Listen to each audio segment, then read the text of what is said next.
Voyage, introspection, histoire et fantaisie se mélangent dans la sélection BD des talents Cultura de cette année.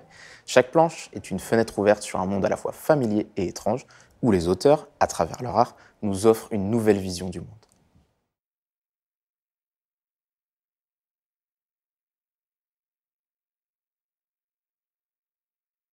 Au carré, c'est un voyage initiatique, un western au milieu des plaines et une quête d'identité. On a tous une petite voix dans notre tête qui nous donne des bons conseils, qui nous dit mange des légumes, mets-toi au travail, fais du sport, éteins ta télé. Et donc Déranger, c'est l'histoire de Fleur qui n'écoute plus sa petite voix et donc sa petite voix va apparaître devant elle et va lui donner tous ses conseils pour qu'elle se reprenne en main.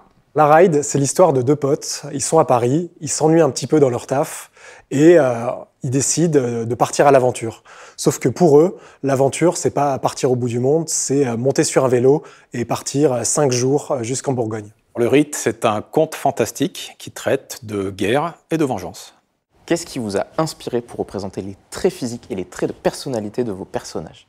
Alors, ce qui m'a inspiré pour le personnage féminin, c'est avant tout les femmes de ma famille. On va dire des femmes fortes, avec une force de caractère assez importante. Pour le petit garçon, c'était plutôt des photographies que j'avais trouvées de l'époque, de ces jeunes garçons, jeunes enfants qui vivaient dans l'orphelinat.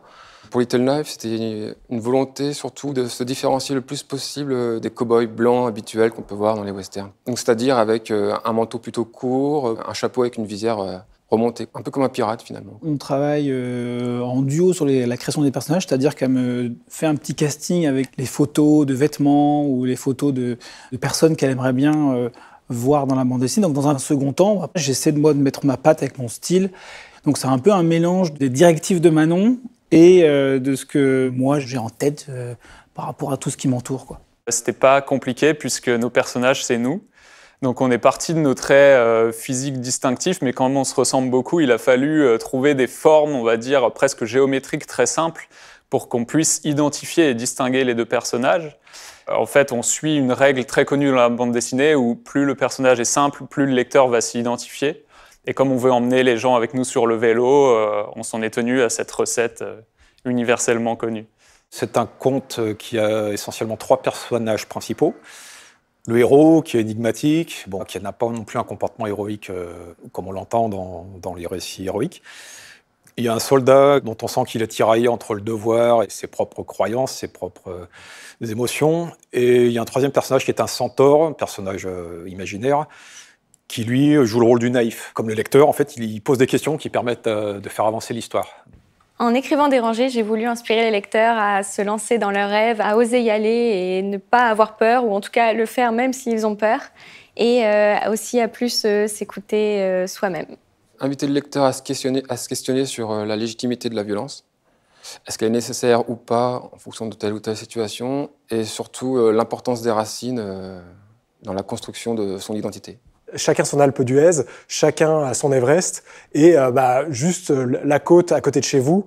Si vous n'êtes pas habitué à faire du vélo et que vous enfourchez une bicyclette, que vous partez à l'aventure, vous allez vivre des trucs sympas. Et c'est le plaisir juste de vivre ça, d'être dans l'instant présent. C'est un hymne à la paix, tout simplement, puisqu'on s'aperçoit que la guerre peut entraîner des envies de vengeance qui amènent à des massacres définitif. Donc voilà, c'est un message un petit peu d'humanité et de pacifisme, ouais.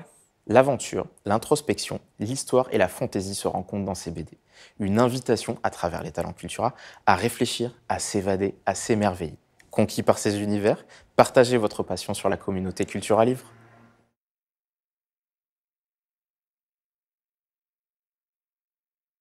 Cultura, la culture avec un grand A.